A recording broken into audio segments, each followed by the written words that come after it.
Juan is a 13-year-old Hispanic male who sustained a left lower fibula fracture while jumping on a trampoline with his friends.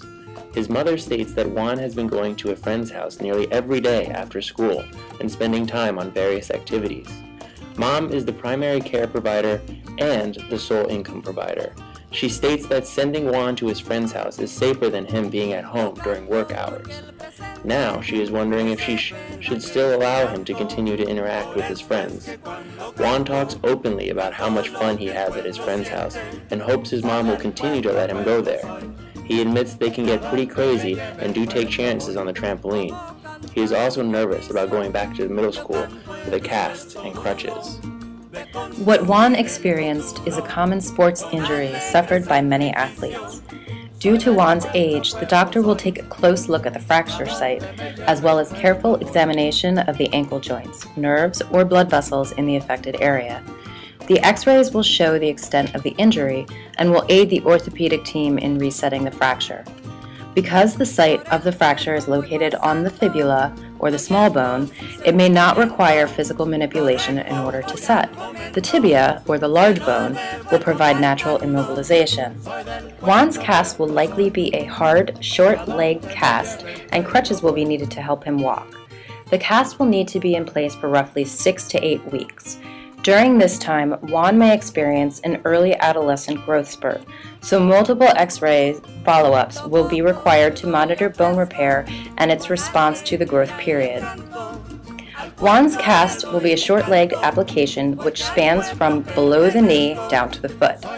The cast will have cotton on the inside of the plaster and fiberglass on the outer portion. In addition to traditional plaster, casts are offered in a variety of colors. There are even companies online that sell fashionable covers called castos for fun and funky styles. Casts are a great way for friends and family to leave personalized thoughts for the patient. They can do this by signing or drawing directly on the outer portion of the dry, intact cast. Waterproof covers are also available, making a dry environment easier to achieve. Keeping the area underneath of the plaster dry is critical in maintaining proper hygiene. It is important for Juan and his family to understand the right way to care for the cast. Once the cast is set, it is very important to watch for discoloration in the toes and routinely check for sensation and for warmth. If a bluish color appears underneath of the toenails, this finding should be reported immediately to the doctor. Juan and his mother should inspect for cracks or breaks on a routine basis. Rough edges should be patted to protect the skin. If the skin underneath becomes itchy, it is important to resist the urge to relieve it by inserting objects into the cast. This can lead to skin damage and infection. If the itch does not resolve itself, using a hairdryer on a cool setting to blow air into the cast can help to alleviate the discomfort. Never blow hot air into the cast. It is important to keep powders and lotions away from the casted area, as it will also promote skin breakdown and the accumulation of microbes. Maintaining a clean environment is imperative in keeping the leg healthy. A healthy leg also requires constant therapy to enhance healing and proper alignment of the bone. While the cast is in place, Juan should do mild flexion and extension exercises with the well limbs to foster alignment of his healing leg.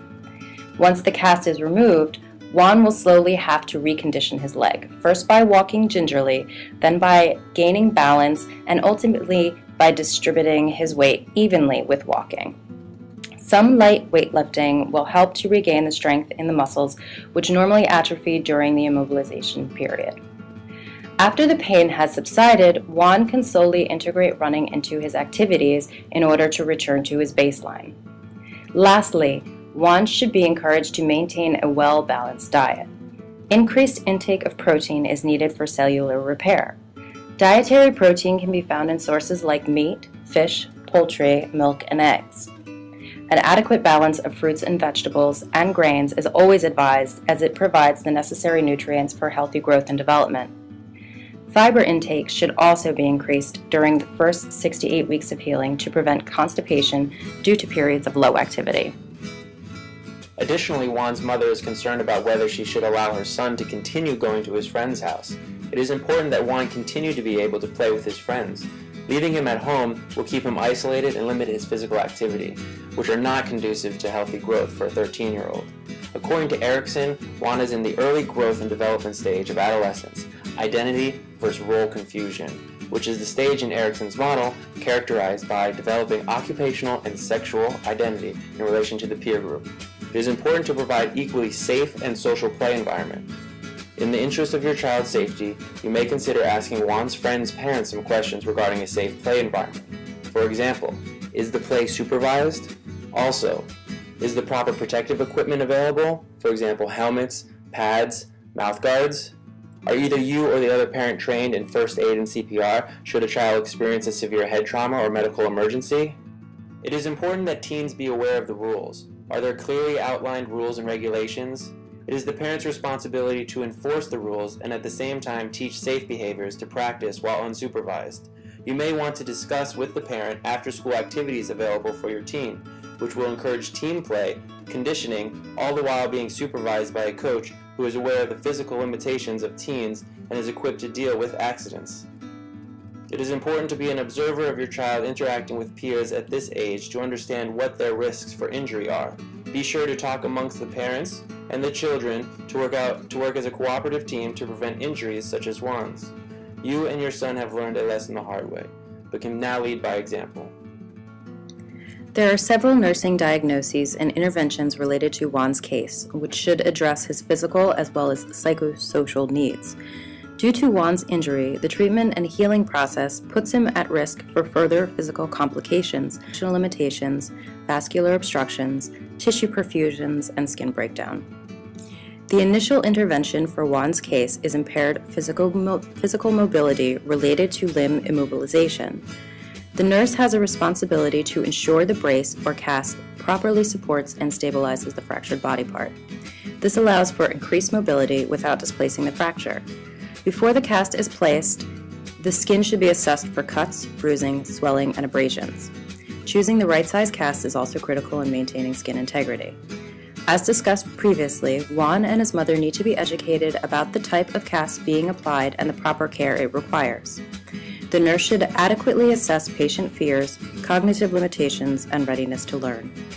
The nurse may also speak to the mother about how to adapt the home to accommodate Juan's condition. Juan is also at risk for peripheral neurovascular dysfunction related to the compression from the cast and the periods of immobilization. As part of the physical care plan, the nurse needs to assess and educate Juan and his mother about the 5 P's of ischemia: pain, pallor, pulselessness, paresthesia, and paralysis, which will be evidenced by pain that is unrelieved with drug interventions, increased swelling, discoloration of the exposed extremity, especially distal to the injury site, decreased pulses, decreased temperature, and the decreased ability or inability to move parts distal to the fracture site. It should be stated that these observations require medical intervention and need to be reported immediately. In order to avoid these complications, Juan must restrict strenuous activities for the first several days and balance periods of standing with periods of rest and elevation of the leg. Juan and his mother's understanding of spiritual and psychosocial limitations are just as important as the nature of his physical care. Juan's case presents a nurse with the opportunity to help Juan and his mother identify and express their conflicts and how they should go about resolving these disagreements and concerns so not to take away from Juan's positive growth and development and family empowerment. Because Juan is 13, the nurse should consider his stage of development. During adolescence, there is an increasing need for independence and responsibility. Therefore, maintaining privacy and confidentiality is important to building a trusting relationship with the patient and enhancing the readiness to discuss more sensitive topics like body image and social isolation. To facilitate his relationship, the nurse may want to speak with Juan and his mother individually as well as collaboratively. Juan has already expressed his concern about how he would look to his peers with a cast and crutches. Therefore, the nurse should focus on his disturbed body image. Since Juan's identity is measured by the acceptance of his peers, it is important to focus on the positives. To address Juan's concerns, it is important to start by listening to his perspective and restating his thoughts and feelings. This may help to open discussion in order to troubleshoot potential situations with positive outcomes. The focus on positive thoughts may help to change Juan's mental script for interacting with others, challenge negative thoughts and replace them with new thoughts, and how to apply them and enhance his self-esteem. For example, the nurse might help to depict the image of Juan's arrival back to school and the level of attention he will receive due to pure curiosity and their desire to help. The nurse should also emphasize that his change in physical state is only temporary, and with proper care he will be out of the cast soon and back to a normal routine.